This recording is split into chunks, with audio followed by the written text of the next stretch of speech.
И покрај врските кои што произлегуваат од Преспанскиот договор дека од денес мора да се патува само со нови патни исправи на кој што стои името Република Северна Македонија, сепак албанските полициски и царински служби ги пропуштаат македонските граѓани овде на граничниот премин Ќафасан кај Струга и со документите на кои што пишува старото име, односно Република Македонија.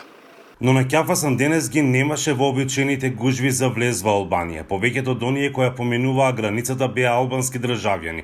Граѓаните со кои разговаравме велат дека се задоволни од ваквата одлука на албанските власти, бидејќи многумина до Албанија одат и на само еден ден. Ако ме пуштат македонска полиција, Албанија нема никаков проблем. Често одам, скоро 3-4 дена врва, за ручек, за вечера. Немаме никаков проблем што се тиче во граница, ни во албанска, ни во македонска страна. Исто така се дозволува влез и на моторни возила со кодот на регистарските таблички без ознаката НМК.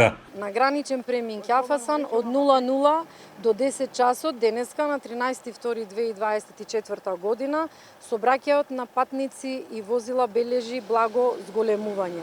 Се одвива нормално и непречено. Полициските службеници од граничен премин Ќафасан ги превземаат сите потребни мерки и активности за се полесен проток на патници и возила.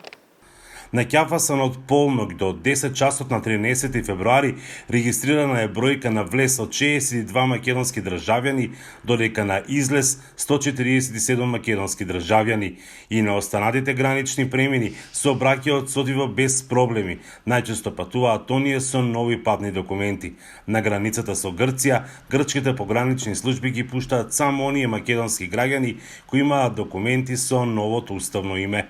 Од Струга за Гласот на Америка, Мики Трајковски.